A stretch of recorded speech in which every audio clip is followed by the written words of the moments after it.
ओम शांति। सभी रूहानी फरिश्तों को वेलकम टू आपके अपनी चैनल मेडिटेशन लैम्प, जिसे आप अपनी आत्मा को परमात्मा के ज्ञान खजाने से भरपूर करने के लिए, खुशी उमंग उत्साह से जुड़े हुए वीडियोस को प्राप्त करने के लिए चैनल को लाइक शेयर सब्सक्राइब कर सकते हैं। अभी चैनल पर अव्यक्त मुरली सीरीज़ चल रही है, जिसका अभी 1973 की मुरलीज़ को हम स्टडी कर रहे हैं और आज 13 जून की मुरली है हमारे सामने। टाइटल है रूहानी योद्धा। तो किसको रूहानी योद्धा कहेंगे, कौन होंगे, क्या रूहानी सेना, महारथी कौन, तो ये सब बाबा ने देखो जो मेन बात इसमें कही है वो यही है कि योद्धे जो होते हैं वो क्या होते हैं। योद्धे तो युद्ध के मैदान में होते हैं। तो बाबा हमें किस तरह का योद्धा बनाते हैं। अब ऐसे कोई तलवार भाले ये सब लेके तो हम लोग लड़ने वाले हैं नहीं कि हमने कोई बंदूकें ले रखी हैं या कुछ और ले रखा है ऐसे स्टूल में, नहीं। अभी देखो जिस चीज़ के लिए बाबा बोल रहे हैं, यहाँ सारा खेल ना संकल्पों का है। मन से मन का संकल्प, कि मन में ही हमारे एक युद्ध चलता रहता है।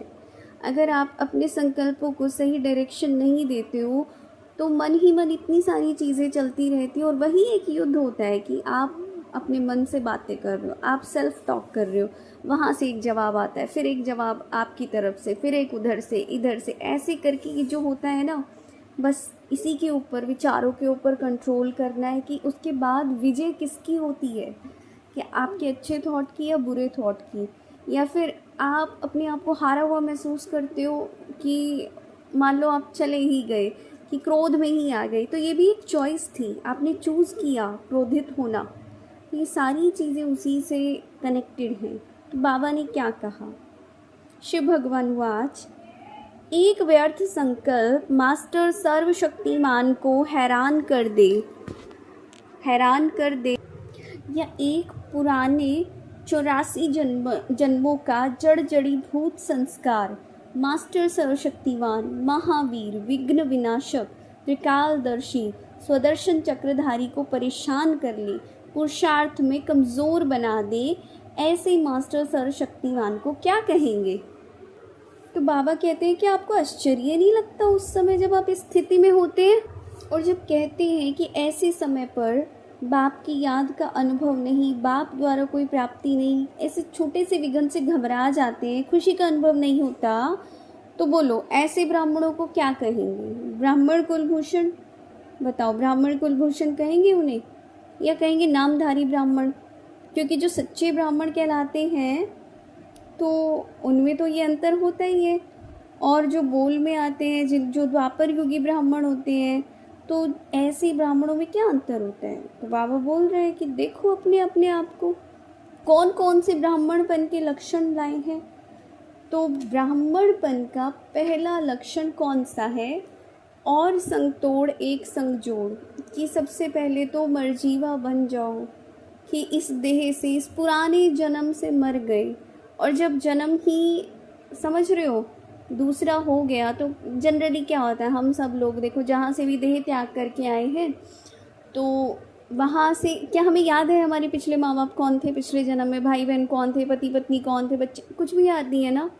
अगर याद होगा तो हम ये वाले संबंध नहीं निभा पाएंगे, कभी नहीं निभा पाएंगे। इसलिए वो ऑटोमेटिकली आत्मा का एक गुण कह लो या फिर उसकी एक एट्रीब्यूट है कि जैसे ही वो दूसरे शरीर के अंदर प्रवेश करेगी तो वो सारा धीरे धीरे भूल जाएगा, वो भूल जाएगी ये सारी चीज़ें, ताकि अपने नेक्स्ट पार्ट को अच्छे से प्ले कर सके।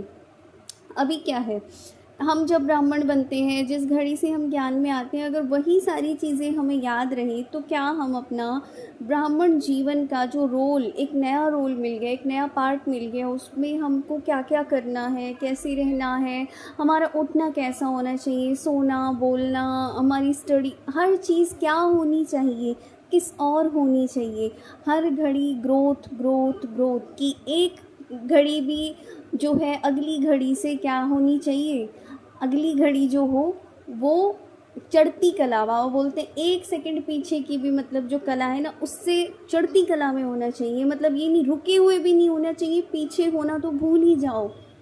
तो इस जीवन को हम निभा ही नहीं पाएंगे, एक बाप दूसरा ना कोई। तो क्या बाबा बोलते हैं पहला लक्षण प्रतिज्ञा निभाई निभा पाओगे तो विजयी कहला जाओगे। बाबा ने कहा, शिव भगवान आज ब्राह्मण जन्म की विशेषता यह है कि अन्य सर्व जन्म आत्माओं द्वारा आत्माओं के होते हैं, लेकिन एक ब्राह्मण जन्म है जो परम पिता परमात्मा द्वारा डायरेक्ट जन्म होता है। देखो, बाकी जन्मों में तो हम किसकी संतान होंगे? किसी न किसी देहधारी की संतान होंगे, चाहे देवी देवताएं हैं, देह तो है ना उनको भी, लेकिन सिर्फ एक जन्म ऐसा होता है कि हम मुख वंशावली होते हैं, और यहाँ पे भी डायरेक्ट किसके? परमात्मा के बच्चे। तो बाबा बोलते हैं तुम्हारा तो देवता जन्म जो है परमात्मा द्वारा नहीं होता है। ब्राह्मण जन्म की विशेषता जो सारी कल्प के अन्य कोई जन्म में नहीं, इस गुण में भी इस ब्राह्मण जन्म के सिवाय और कोई जन्म में नहीं आ सकते हैं। कि ये जो गुण मिलते हैं ना, बाप के गुण सो बच्चों के गुण, तो बाप बोलते हैं वो सारे गुण भी इसी जन्म में आ सकते हैं, और कोई जन्म में तो आ भी नहीं सकते। तो सोचो तो ज़रा, कितने बड़े बड़े टाइटल ये जो मिल गए, आप सोचो ज़रा, त्रिकालदर्शी, त्रिनेत्री, ज्ञान स्वरूप, ये तो देवी देवताएं भी नहीं होंगे, वो तो सब भूल जाएंगे। बाबा उनको क्या टाइटल देता है? रॉयल बुद्धू। उनको याद आ जाए तो उनकी राजाई का नशा उड़ जाए। सही बात है। त्रिकालदर्शी जान ही नहीं सकते वो तीनों कालों को, उनको जानने की ज़रूरत क्या है? सब कुछ अच्छा है, सब कुछ बढ़िया चल रहा है, किस लिए जानना है? ज़रूरत पर ही जाना जाता है चीज़ों को।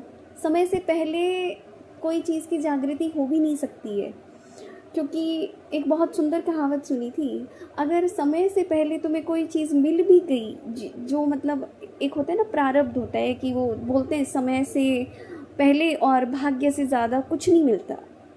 अगर समय से पहले आपको वो मिल भी गया ना, तो वो आपको ना सुख नहीं देगा, वो चीज़ आपके दुख के ही निमित्त बनेगी।